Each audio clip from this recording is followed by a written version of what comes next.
be educated, but I'm so frustrated. Hello to my loneliness. I guess that ignorance is bliss. Take me back to before I knew. Rewind, take it out of cue. Innocence can be a young man's game. Signed up for the hall of shame. I wish I knew how much I miss not knowing that we're all screwed. Yes.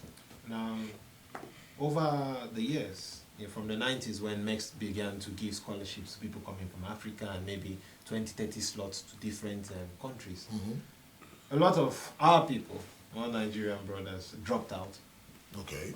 And maybe some started pursuing business or some other, something. They came for a different purpose. They came for they came with the scholarship with the idea of coming to study. They left and started pursuing other things. Okay. So at some certain point, from what we hear, is that the ministry looked at all the African people countries and said, we brought 100 from every of these African countries. Where are they? How are they faring? Who are the people who graduated and went back? And at the end of the day, we found out that that analysis, okay, out of the 100 of the Nigerians that came, only about 20 or 30 finished the program. And then if you compare substantively every year the amount of people from different countries, you see that there's been some type of, I wouldn't say some type of increase on one side and reduction on the other side.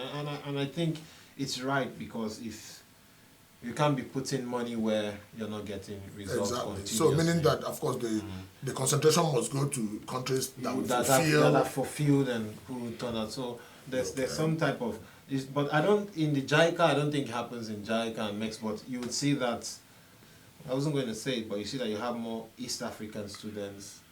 More here, yes, on the MEX scholarship. More than not because West African students being not nice to us. It's just based on what I understand. I think I'll come in briefly. I think if you look at JICA's program overall, JICA has been more effective in East Africa than in West Africa. Yeah. Again, Nigeria is not really considered a poor country by Japanese government. They understand we have our problems. They don't really think we are that poor. So in East Africa, JICA is really, really active in road construction, water drilling, and the other. A lot of infrastructure is going on there. Yes. So I think again that also translates into scholarship. So why I say that they don't, I understand what Ufot is saying, but that might not be at MEX level, but really at school levels. Because when I came to Japan, I don't want to mention this country, but since a student from that country couldn't do much, in my program, he has been the last person from that country to get that scholarship. So again, I think that is the point you are making. Yes, let me conclude by saying, drawing an illustration from what both of you have just said. When I left for Nigeria to Japan, my father told me one thing. He said I should not, leave a very bad footprint. That if I leave a bad footprint or close any door that I have passed through, that it might be difficult for even your descendants to pass through the same road. So the information here is, whether hearsay or not, is when you have a scholarship to study in Japan, you come and study. It's for your own advantage. And when you do well, they know that scholars from Nigeria are really doing well, and therefore they will need more scholars from Nigeria. We dominate everywhere. Go to America, they have the highest educated immigrants. Well, let's not say dominate. Let's say excel. We excel. That's the right choice. No. But let me tell you, dominance. The older you get, the franker you get. We are trying to avoid the word there. No. Let me tell you, I have a friend here in Japan. His slogan is dominant senryaku. I don't want to say that. If in a good way, in a good spirit, that nobody can beat you in a class. Should you say? Yes, of course, I know you're trying to find, that's the Japan part of the whole thing, but the point is, let people that are coming from, particularly from Nigeria, if you are given a visa to come and study in Japan, please finish your studies before you jump into any other thing. I think. Yeah, I mean, I have to give credit to Yeah. Ufot because the story he narrated, he didn't come to Japan on scholarship. Yes. But he managed to go to language school, Uh-huh. from the beginning. which is quite commendable because I have somebody who came from Nigeria, Yeah. from my city anyways. He came to Japan to study language school. He actually, I don't know how he did it, but he came to a university just as you did, you know, in one, I think in Okayama. And then the day he landed, he started calling me that he would want to come to visit me. Okay. I said, why? You just landed, you know, enroll in your program and start. He said he didn't come to study. And then he left that place. He's somewhere in Tokyo. It's the same today. topic that we're talking about. He's somewhere in Tokyo. And why I didn't want to lend him hand is that this is one guy you know that wouldn't go to school in the first place. He never liked education. And he kept disturbing me. I want to come to Japan to study. I said, no. Because Chief Kennedy has just said, I don't like passing through a road and then closing the road. Thank you. Thank So you. this guy now, I have to be bold to say that no Nigerian will be accepted in that program, this Japanese way, for a long time.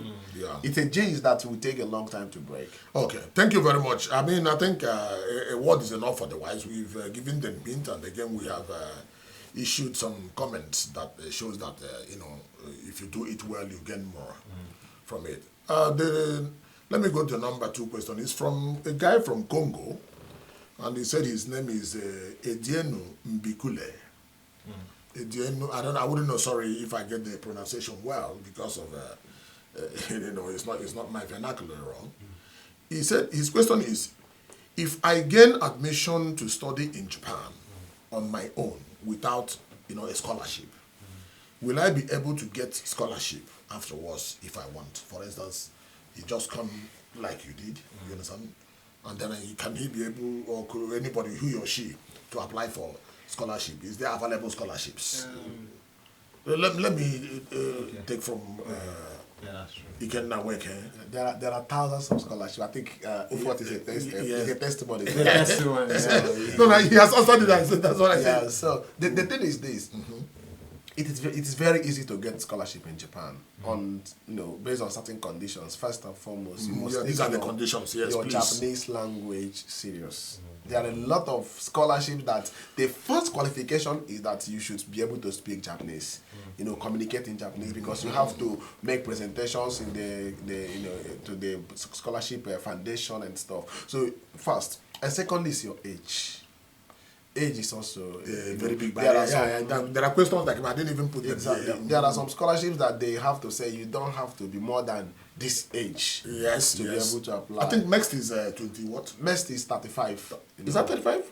Yeah, for PhD and masters. Ah, okay, okay, yes, Yeah, yes. If you are more than 35, you can't get it at that time of application. Application, thank you. Yeah. So, but however, there are some, you know, some scholarships that, you know, just a few that wouldn't, you know, consider age as a factor. So it is very, very easy, possible for you to come here. When I finished my undergraduate, I didn't have scholarship, so I had to apply again to Rotary scholarship. Then I got it. So, and I know a lot of students who just came here as research students, you know, started school and then applied for scholarship and they were able to get it. So it's very. So your Neyama. Yeah, I saw you too. I saw your picture. Yeah, I was a I am not convinced and satisfied that why Dr. Ufot Ekong was going for what do you call it, a speech contest in those days. Oh, okay. Yeah. Back in the day. Back in the day. Winning, you know, speech contest in Do you know Japanese. that speech? So, that speech contest was 6 months after I came to Japan. Wow. Oh, really? Only 6 Only months? 6 months. I think. What prompted you into that? Is it a hobby to do that, or you knew it's going to help you for? I've always been fond of languages. I mean, Okay. from the start. But then, not just language. I think culture, because Okay. I did my secondary school, all of junior high, senior secondary school in Ogun State, in Ota. Oh, So, really? and then I was born and brought up in Lagos. So you can speak Yoruba fluently? Well, I can hear Yoruba fluently, but not speak. Ah, I okay. can only do the mbati. That's the real thing. Shogo Yoruba? Not the eko one. Eko Aketeni? No, not that one. Ah. But then, what he said was actually through. And so when I came, because to be honest, although people don't want to really hear it, the real key Or people don't want to just say it straight, except if you're coming into Japan as an executive of Exactly. Amazon, Or ambassador of a country. ambassador of a country. Yeah. The key, the number one key to succeeding in this country is learning the language. Yes. And I don't think it's that difficult. Writing might be some challenge. I know what I went through, but I think my first 6 months, I used to wake up in the midnight just to give myself tests and that. And so, if you just stay focused that first 1 year, you'll be surprised how fast 1 year. Anyway, social media was just starting then in 2009, 2010. So for those who can afford it. We didn't. That was when we had iPhone 1. iPhone 1 had just come out then in 2010. But when I came in 2009, we're not that preoccupied with the phone. We only had the internet, which was relatively slow, and so I had a lot of time to focus. So the distraction was less. But then, what I'm saying is, even from when I came into Japan, after the first 6 months, I started having scholarships. I started getting JASO, Japan. Okay. So they got JASO, 50,000 yen a 48. month. Okay, actually 48. 48,000, 6 months, and then after I finished that, I got the discount from the university for school fees, where you get, I think, about. Let me get involved here. I think the question has been answered, and the key point is hammering on. There are many. When there are many, but you have to be Qualified. and to be. I don't know how. I'm losing a lot of English these days. You have to be not just qualified, but be in the right, will I say, state to receive that. It's there. No. If you don't prepare the soil well, there'll be nothing will grow there. There are plenty. There are plenty. But I think the key point that I have received here, that I think will be for our audience is, when in Rome you behave like the Romans. When you come in scholarships, mistaken languages and scholarships, they give more attention to your level of proficiency in Japanese language. And then when you come to Japan, this is as well as the same statement that I made when I was invited as one of the guest speakers at the Diaspora event. It's a young, energetic event moving on now. So I told the young stars, young entrepreneurs of Africa who were there present, that when you come to Japan, if you want to be independent, do everything you want to do by yourself in Japan without relying on anybody. You should go and learn the language. That is the key.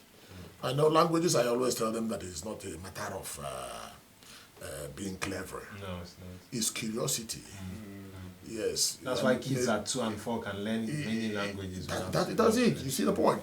When you're curious and the necessity is there, then you can get them. But if you feel you don't want them, you cannot get them. So when you come to Japan, there are many scholarships that you can get, but it depends on your commitment. That is the answer there. Let's Mr.